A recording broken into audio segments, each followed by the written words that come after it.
Okay, I'm gonna start by saying that you might disagree with my opinions in this video.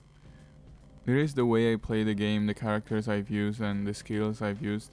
It might not be the optimal method, but still, some people ask me about the character, skill, and team composition I use, so I might as well make a video about that. Also, there are some characters for which I made some mistakes when leveling up and I removed the wrong skills or I forgot to learn the right skills. So in those cases I'm gonna tell you. And before you watch the video, I'm gonna show all characters and the awakened form of their personas. So if you haven't maxed their confident rank and don't want to know how their personas will look like, it's better if you stop now because you're going into spoiler territory. I'm gonna show them in order of when you can use them in the game, and at the end of the video I will show some damage comparison between some of the main damage dealers. Morgana is basically a pure support and that's the build I made for him. He learns all the healing spells in the game basically, and his stats are not that good for damage output. You can increase his damage output by learning the wind amplification spells, but I just prefer using him as a pure healer and that's why I didn't learn those spells. The only reason I keep the wind spells is just in case I want to exploit a wind weakness. I made a mistake with Morgana. I probably should have kept Medyarahan and maybe remove one of the two wind spells, because although Salvation is a full heal and removes statuses, it costs a very huge amount of SP. So if I could change something on my Morgana, I would have removed maybe Magarudin and then kept Medyarahan. The reason why I keep Miracle Punch is in case I want to help the main character bring down the enemy in case they don't have elemental weaknesses. Evade Electricity on Morgana and basically all the evade spells on all the other allies is something I really recommend having on your allies, because both the Reaper and the secret boss will exploit your weaknesses. And in case of the secret boss, if your three allies are down and your main character doesn't have any weaknesses, the secret boss will just one-shot your party. Mazukunda is useful to have if you're fighting against multiple bosses or multiple enemies. If you're fighting only against one boss, then debilitate on your main character is enough. But still, I usually use Mazukunda on the secret boss, so apart from that, I don't think there's much to say about Morgana. He doesn't have much endurance and his health is the lowest of all your characters, so he won't be able to tank many hits. Morgana will basically be your only healer for like half the game. Even in the second half it's not a bad one, it's just that he's not tanky enough to withstand many hits. Second character is Ryuji, your main physical damage dealer. He doesn't get many interesting skills at the beginning of the game, but by the end of the game he will learn Charge, God's Hand and Agnyastra, which will make him the best damage dealer in the game apart from the main character. As you can see, his magic stats is very low. That's why in the previous video on the strongest weapons in the game, I didn't recommend the Mjolnir, the weapon you get from itemizing sword, because that weapon increases electric damage. The only reason you will want to use electric damage on Ryuji is if the enemy has weakness to electricity. Anyway, in that case, the thing you're looking for is not to deal lots of damage, just to exploit the weakness. If you wanted to deal a lot of damage, you will still use physical attacks even if the enemy was weak to electricity. Most of the time I start with Charge, then Materukaja for the attack buff, and then God's Hand or Agnyastra to deal damage. After that you can do another Charge plus physical attack, or you can start the rotation again by doing the physical attack first, Charge and then Materukaja to keep the attack buff on all your party. Next is An, which is your main magical damage dealer. If I could change the skills I have right now, I will remove Diarahan and then teach Magagidin. Magagidin has less damage than Blazing Hell, but Blazing Hell spends a lot of SP. If you want to maximize damage on An, Fire Boost, Fire Amplification and Concentrate are a must-have. Evade Ice is also something you want on your character if you want to fight the Reaper or the secret boss. I think Materunda is less important because you usually can use Debilitate. Even against the secret boss I usually don't use Materunda because I'm more interested in evading the bosses. Apart from that, I think the only thing you do with Anne is basically Concentrate plus Agidin or Magagidin or Blazing Hell. From my tests, she has a bit less damage than Ryuji. It's probably because God's Hand deals colossal damage. Next one is Yusuke, another physical damage dealer. He has slightly more strength than Ryuji, and for half the game he will have more damage than Ryuji.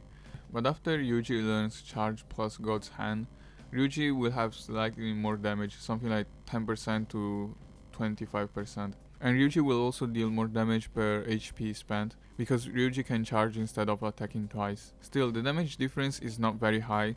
I did some testing, and with charge, the difference between Yusuke attacking twice and Ryuji using charge plus God's Hand was like 28%. I made a big mistake when leveling up Yusuke. I didn't pay attention to the game, and I removed the physical skills that attack more than one enemy. So don't copy what I did with Yusuke. Right now, the free skills I have on Yusuke are all single target, which is basically a waste of space. I keep high counter because it's useful. The secret bosses will start with physical damage, and the Reaper also attacks with physical damage, so having high counter can increase your damage output. Apart from that, I like using Yusuke because of Masuku Kaja, which increases agility to the whole team. As you can see, I'm using the ranged weapon that increases agility by 10. That makes Yusuke dodge a lot of hits. As with Ryuji, he has very low magic, so I only keep one ice spell in case I have to exploit weaknesses. Apart from that, he's not the best damage dealer in the game, but I kept Yusuke in my party for the entirety of New Game and New Game Plus because he's my favorite character. I don't care if his damage output is not as high as Ann or Ryuji. Next one is Makoto. You might have noticed that her stats are very well rounded, and she also has a weapon that gives plus 10 to all stats. Although her strength stats is very high, she's not good as a physical damage dealer because Flash Bomb only deals medium damage to all enemies, and she doesn't get anything with higher damage. If I wanted to change something here, I will probably remove the Kunda and learn Nuke Boost. She is slightly worse than Ann as a magic damage dealer because she doesn't learn Concentrate. Probably the best way to use Makoto is as a support tank, so I will keep the Kunda instead of going for damage. Also because if you want to go for more magical damage, then you will spend a lot of SP to deal damage to the enemies and have less SP available for healing. Most of the time I just use SP to heal with Menyerahan and use Flash Bomb to deal damage. You have less damage from Makoto this way, but you keep more SP for healing, which is more important in longer battles. If you're against common enemies or bosses that you know are very weak, then feel free to use magical damage to kill them quickly. For the first half of the game, I think it's better if you keep Morgana in team instead of Makoto because of the better healing. But as Makoto learns Mediarama at level 41, then you can decide to swap to her because her healing will be okay. Makoto because she's the healer with a lot more survivability than Morgana, and Yusuke because he's my favorite character. The third one in my party usually rotates between Ann, Ryuji, and Haru. Haru is a strange character to describe, I guess. Haru learns some very good support skills like Hit Riser, and she can either be a very good physical damage dealer or a very good magical damage dealer. I decided to go with gun damage because one-shot kill deals critical damage very often, and triple down plus cripple plus snipe is a very strong combination. Her damage output with gun skills is higher than Yusuke and very close to Ann. She has less damage than Ryuji, but the difference between Haru and Ryuji with charge is very small. I prefer Haru to Ann because Haru learns the best buff in the game. I use Hit Riser on main character or her and then triple down. One shot kill is useful against anything that is not a boss. I don't think I've ever done a critical on bosses, so I assume I can't. The damage from triple down is higher than one shot kill if you're not doing criticals. As with Yusuke and Ryuji, the only time I use elemental skills is to exploit weaknesses. Apart from that, I rarely use them. She also learns 2 spells that she can use to repel physical or magic damage. I think they're useful, but I honestly never use them. Most of the time my main character has immunity to almost everything, so I just use Haru to increase my damage. Okay, that was it. I'm gonna show you some damage demonstration of the main damage dealers. There is Reaper on easy difficulty. I'm using Debilitate on Reaper and then attack buff on every character. So as you can see, Yusuke dealt 346 damage, and Haru with one-shot kill that didn't do a critical 347. Ryuji does 385, which is slightly higher than the other two. The difference is around 10%. It's not very huge, but if Ryuji uses a charged attack, then he will deal around 30% more damage than Yusuke and Haru using the single target spells. If Haru uses triple down, her damage output becomes higher than Yusuke.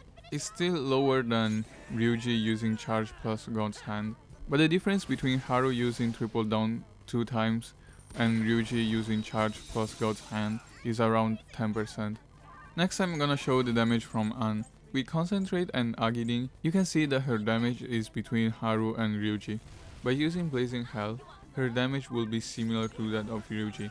By using it often in longer battles will consume your SP very quickly, so most of the time you want to stick to Agidin or Maragidin. So for team composition, I will go with 2 damage dealers and 1 support. So apart from main character, most of the time we want 1 between Morgana and Makoto to heal the party, and then 2 between Ryuji and Yusuke and Haru. If you truly want to go for the highest damage possible, then Ryuji and Anne plus Makoto is probably the highest damaging team. I usually prefer Haru to Anne and Yusuke to Ryuji. I think Yusuke's agility buff, which allows you to evade more attacks, is more important than Ryuji's damage output when you're fighting against very difficult bosses. And I prefer Haru's skill to Anne's skill because they spend HP instead of SP. But yeah, most of the time I go with main character plus Makoto plus Yusuke, and then 1 between Ryuji and Haru. This is how I play the game. You might play in a very different way, and that's fine. I think there are many ways you can play the game. I think they're all viable in late game. The most important thing is that you have fun when you play. You don't have to go with min-maxing on all that stuff. Just choose the characters you like. But yeah, this is the end of the video. I hope you enjoyed it and found it useful. If you didn't, just feel free to leave a dislike and maybe give me some feedback. Thank you for watching, and maybe see you in the next video. You have less damage from Makoto this way, but you keep more SP for healing, which is very important in longer which is more important in longer battles.